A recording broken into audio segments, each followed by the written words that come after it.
A ver, ¿qué está pasando realmente con el precio de Bitcoin? Hoy vamos a desglosar de la forma más objetiva posible el estado actual de la criptomoneda más grande del mundo. Vamos a analizar los datos para entender no solo el presente, sino también qué podría depararle el futuro. Miren, esta gráfica cuenta una historia, y vaya qué historia, ¿eh? Vemos un crecimiento que ha sido, increíble, pero también vemos la turbulencia reciente. Nos muestra todo el viaje de Bitcoin, incluyendo una corrección bastante fuerte desde su último máximo histórico. Así que en los próximos minutos vamos a desempacar los datos que nos explican qué hay detrás de este movimiento. Ok, pero antes de clavarnos en los números de hoy, vamos a dar un paso atrás.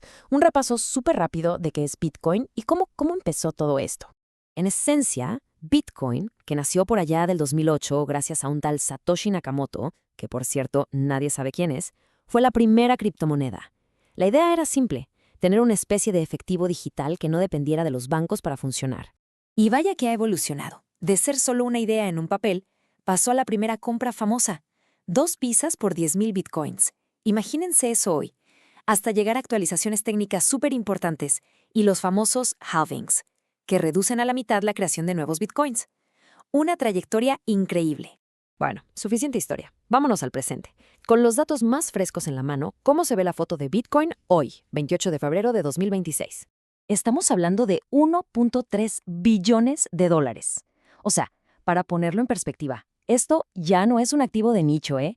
Esta cifra coloca a Bitcoin en la misma cancha que los grandes activos globales. Y ojo con este dato, casi 20 millones de Bitcoins ya están circulando. Esto es clave porque nos recuerda uno de sus pilares fundamentales, la escasez. Ya estamos muy cerca del límite total de 21 millones. Y eso, claro, impacta muchísimo su propuesta de valor. Así es. O sea, más del 95% de todos los bitcoins que van a existir en la historia ya están allá afuera. Este es un detalle fundamental para entender el juego de la oferta y la demanda. Pero bueno, más allá de los números fríos, aquí es donde se pone interesante. Si vemos con más detalle, es como si estuviéramos viendo 3 historias distintas al mismo tiempo.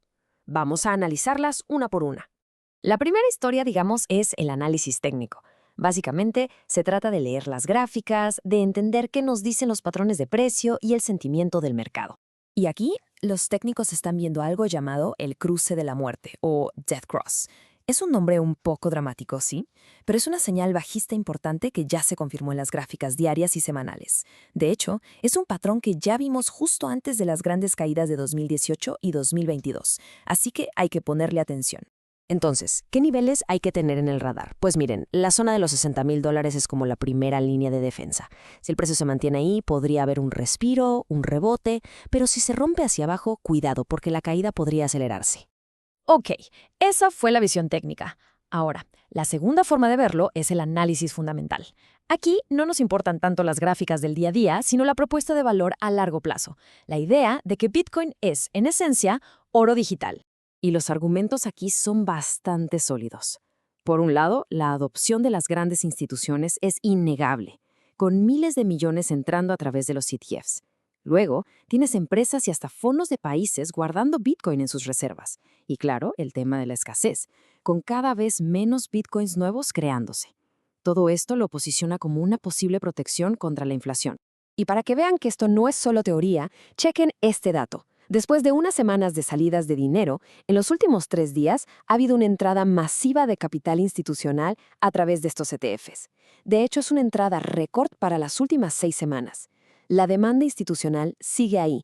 Y llegamos a la tercera perspectiva, que es probablemente la más única de Bitcoin, el análisis on-chain. Aquí lo que hacemos es, literalmente, asomarnos a la blockchain, al registro público, para ver qué están haciendo los inversionistas en tiempo real. Y lo que nos dice la cadena es fascinante. Por ejemplo, el precio realizado nos dice a qué precio promedio compró la gente sus bitcoins. Y como el precio actual está muy cerca de esa cifra, se dibuja un patrón súper clásico de mercado bajista. Los inversionistas más pequeños parecen estar vendiendo en pánico, quizás con pérdidas, mientras que los que llevan más tiempo, las famosas ballenas, están haciendo lo contrario, están acumulando. Ok, ya vimos la parte técnica, la fundamental y lo que dice la cadena. Si juntamos todo esto, ¿qué podemos esperar para el futuro de Bitcoin? Pues parece que estamos ante una historia de dos velocidades. A corto plazo, en las próximas semanas, todo apunta a una volatilidad altísima. Podríamos ver un rebote fuerte, sí, pero también hay un riesgo real de una caída más profunda. Sin embargo, si alejamos la vista a largo plazo, para 2027 y más allá, el panorama se ve estructuralmente muy alcista. Claro, este camino no es una línea recta. Hay riesgos importantes en el horizonte, tensiones geopolíticas, una economía que no levanta, la incertidumbre de las regulaciones. Todo eso puede mover el precio, sin importar qué tan sólidos se vean los datos internos. Al final, el mercado actual es un campo de batalla. Por un lado, el miedo del día a día, y por el otro, la convicción del largo plazo. Y esto nos deja con una pregunta clave para reflexionar.